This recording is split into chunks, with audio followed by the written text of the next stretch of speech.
Hey friends, it's Doc David with Head Shrink Inc. and we're going to go into the second part of things that could potentially lead to a divorce.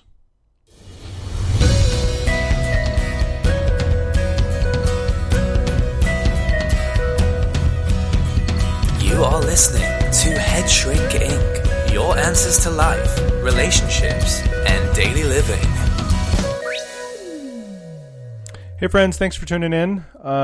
We are here on a nice summer day. There's a heat wave apparently that's happening. So right now outside it's 98 degrees. And tomorrow it's supposed to be 107, 108. So that is a heat wave here in the Pacific Northwest, whereas other parts of the country, that may be normal, like in Arizona, for example. So it's hot and it's such a big deal. Everyone's dying around here. Anyways, so last week's episode was 5 things out of 10 that could potentially lead to a divorce and things to just kind of pay attention to. And so if you didn't catch the podcast last week, it's I'll just go through them really quick. Not enough time, money, family, self-centeredness, and intimacy. And so I wanted to go into the second half of things that potentially could lead to divorce in your life. Now, these aren't things that are going to automatically take you down that path of divorce or separation from your significant other. But they're things that in my years of working with couples that I've found that it's like, well, there's some common themes that have been coming up when I work with couples. And these are some of the common themes. So number 6. Now this is kind of, I don't know if it's a no-brainer one, but it's kind of tricky because kids I have is number 6. And, people get married and then surprise, surprise, all of a sudden there's kids. Wow. It's so great. And they're so cute and they're so nice. And it's generally the natural way of things. But what is not natural, but often happens, is that parents often forget one another and they fully invest themselves into their children's lives instead of remembering, hey, there's this person that's going to be around when your children are up and out that you originally started out on this journey together with. And that person is your spouse or your partner. And a lot of focus goes in on, taking kids to gymnastics, or taking them to sports camp, or taking them to this, or having them do this, or go ride horses. And I mean, I think those are great things, but, if you're not connecting with your partner, those things don't even matter in the bigger picture. Your kid, most likely, I know some parents that they have to have their kid at every kind of, baseball camp there is. And in reality, their kid's not even going to be a great baseball player, most likely. Chances of that are pretty slim.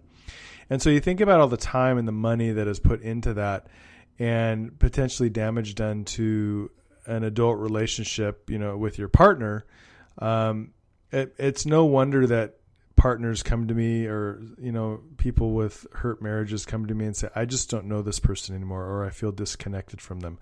Well, chances are you feel disconnected because a lot of your focus has been on your kids' enjoyment of life. And I think kids need to enjoy life, but I think there's an overemphasis on that sometimes. And people get really hyper-focused on their children and they forget what brought them together. And when they forget what brought them together, they tend to grow apart and they start to get distance between the two of them. And then before these child-focused parents realize it, they have nothing more in common, and they have more in common with other adults they've been interacting with at these sporting events for their kids. And then a lot of times emotional affairs start, or actual physical affairs start. And then you have damage in the relationship. So if you find yourself that you are spending a lot of time taking your kids to events and not a lot of time with your significant other, you may want to kind of check in with your significant other and see how things are going. Number 7 is addiction. So you may be in relationship with a man or woman who's willing to take risks that typical people wouldn't take in order to use mind-altering substances. Now, with the legalization of marijuana, there is some there's a little bit of pushback people have to me on that. Like marijuana is not physically addicting, supposedly. I've never used it actually, so I'm not certain about that. And I think that's most likely true because I have seen people that say, I used to smoke a lot and then I just stopped one day and their motivation increased, but there was no physical illness that took place. Now, heroin is a different story and OxyContin is a different story. But the people that are, addicted to things, whether it's alcohol or, drugs like heroin or opioids or whatever, they often don't want to deal with reality and then turn to substances, and then the addiction just kind of takes over. They lie, they steal, they blame. And so they focus more on their drugs and alcohol than their relationships that they're in. And so to me, it's kind of obvious that if you're in a relationship with someone who's addicted and you're willing to stay in that relationship, there's certain things that you've just decided to accept. Excuse me. And life is going to be hard if you are in a relationship with an addict, and you can hope and pray that they're going to get better. But if they just simply make choices to not get better and you choose to stay in that relationship, at least you're doing it very aware that what all the issues are. My encouragement to you is to not stay in a relationship like that, because kids suffer and ultimately you suffer while this person is staying in their addiction. Number 8 is abuse. So abuse often doesn't start off as this outright punch in the face type thing. Abuse often starts out a lot smaller, actually. Often how I've seen it start out is when a couple is dating, one of the partners doesn't want the other partner to hang out with their friends anymore. And then they make you feel guilty, or they control you, or they want to check your cell phone, or they want to know your passwords for everything. Or, it's just, there's these little things that look like, it seems kind of reasonable one time, but it tends to be these consistent type things where it turns into this micromanagement of your life by your significant other. And then when you fight that micromanagement, that's potentially when the physical abuse starts. So, for example, you don't want to give your phone to your partner, and they grab your wrist and squeeze it and twist it and grab the phone out of your hand, and it leaves a mark. That's abuse. It comes with, you want to leave a room, they shut the door and they intimidate you with their size. That's potential abuse. I mean, there's this physical abuse, which leaves marks, punches, scratches, pulling hair, thing like that. But then there's also intimidation, I think, that also can be abusive.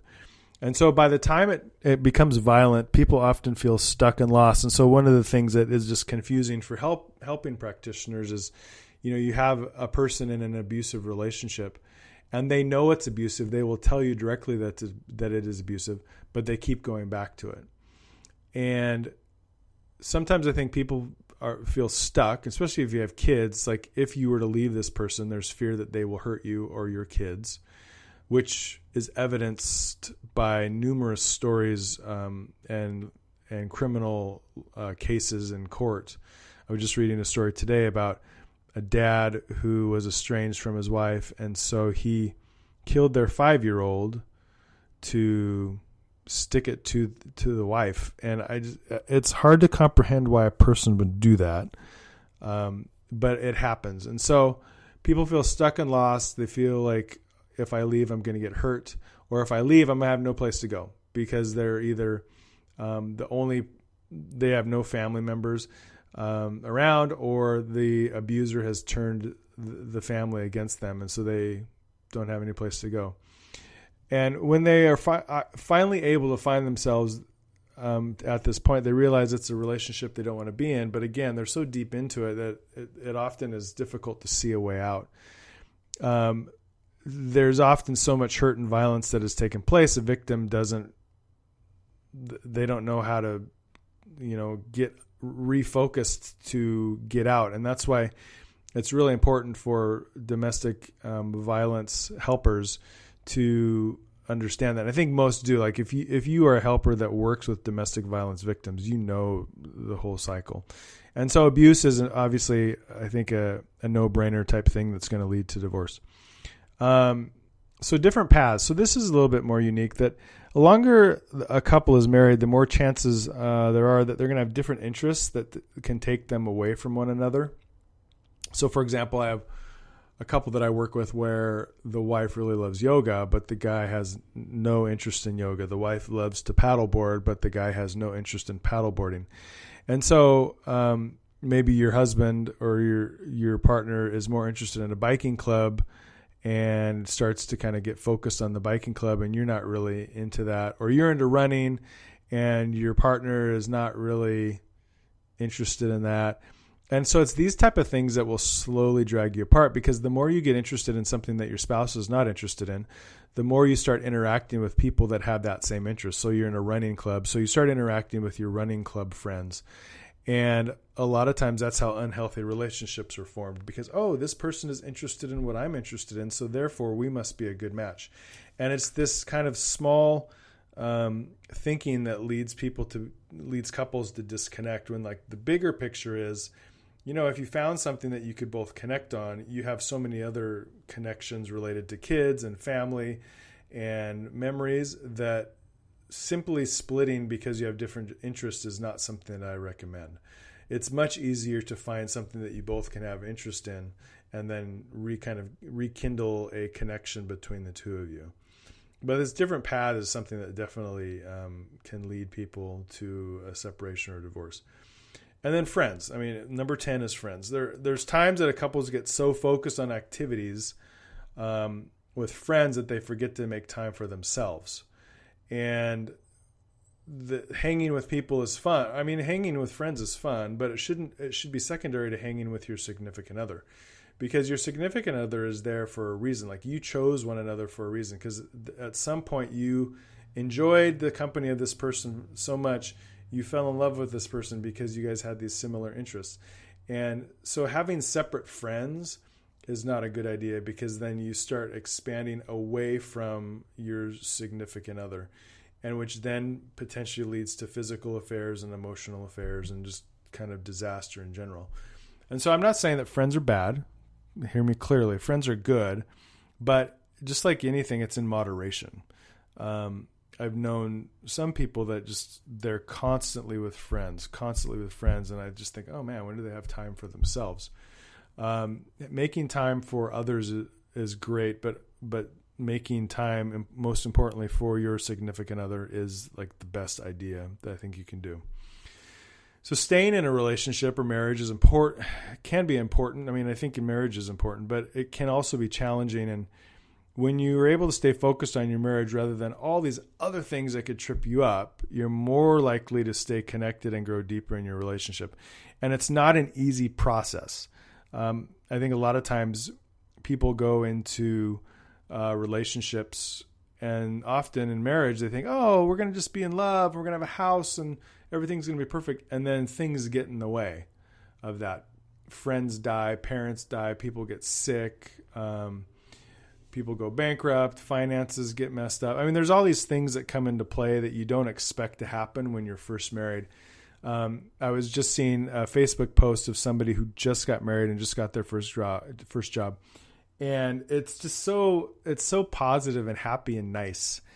And it seems very naive, but it is a great place to be. And when you're young and you're first married and you have a new job, and it just seems like everything's going for you. And so then there's all these things that can subtly get in the way of that intimate marital relationship that you want to make sure that they don't get in the way of that, because then that spells disaster for your marriage. So there you have it. Parts 1 and 2, 10 things to focus in on to stay focused in on your marriage. If you have any questions, feel free to email me at headshrinkinc@gmail.com or find me on Facebook at Doc David. Take care.